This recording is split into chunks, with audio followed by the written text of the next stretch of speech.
Hello, it's Jim Hutchins for the Jerusalem Connection Spot Report for this week. As we come to the close of 2011, and with regard to the conflict in the Middle East, mainly that conflict between Israel and the Palestinians, I think we're arriving at what is a much more realistic appraisal of what's going on there. And this is a hopeful sign. The fantasies and the delusional dreams that have gone on with regard to peace are hopefully coming to an end. This weekend, this past weekend, on Sunday, Israeli Foreign Minister Avigdor Lieberman said the Palestinians are not working toward peace, but rather trying to internationalize the conflict. That is, they want to bring it to the UN, keep doing that, and see if they can't get a state established through the United Nations rather than through negotiations with Israel. Therefore, he said, Israel must work, and this is a key phrase, Israel must work to manage the conflict and not to solve it. And that's in keeping with all the briefings I received during my recent visit in Israel.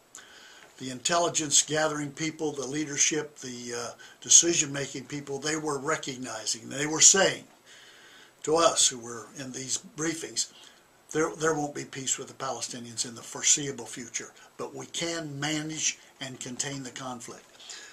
Just Sunday, the former Chief of Staff of the Israel Defense Forces, Moshe Ya'alon, who now serves as a Vice Premier, he said Sunday that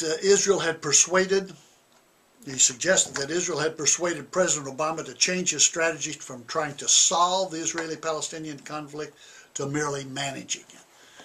And that is a huge step.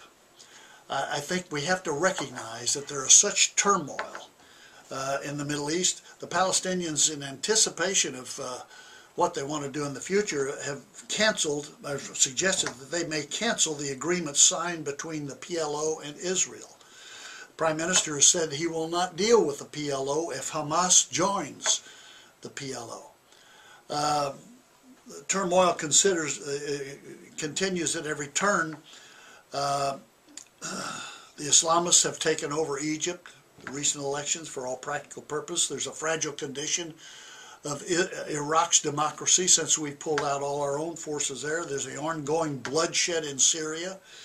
There's the likelihood that the weapons of mass destruction that Syria has will go to Hezbollah in Lebanon if Syria does actually fall. And then, of course, there's Iran's continuing obsessive pursuit of nuclear weapons. So it's not realistic to think in terms of peace as we have in the past. And I think it's very important that these statements are being made. And these statements can be backed up by the resolve, the reserve, the determination of Israel. They realize finally, I think our diplomats, our political and military leaders realize that it's peace in the sense of living side by side in peace and security for Palestinians is just simply not going to happen.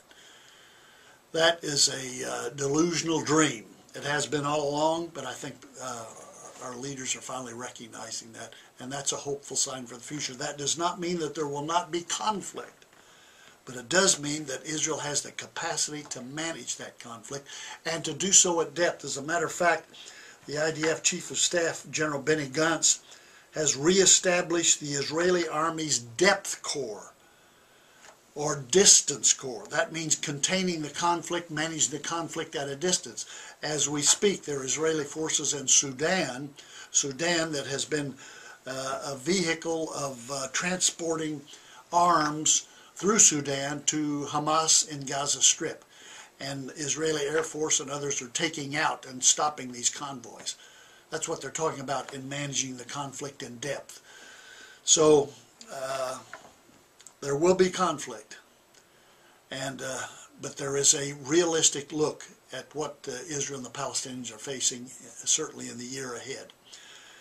The policymakers, the prophets, the preachers who have called for peace, actually it reminds me of what Jeremiah says, or what God says through the prophet Jeremiah in Jeremiah chapter 8 and verse 11. They dress the wounds of my people as though they were not serious. Peace, peace, they say, when there is no peace. No, there will not be peace. It's not going to happen. It will not happen until the Prince of Peace comes.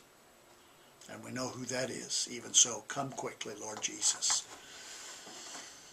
So until next week, Od Yavo Shiloh, or until Messiah comes, Shalom Aleichem.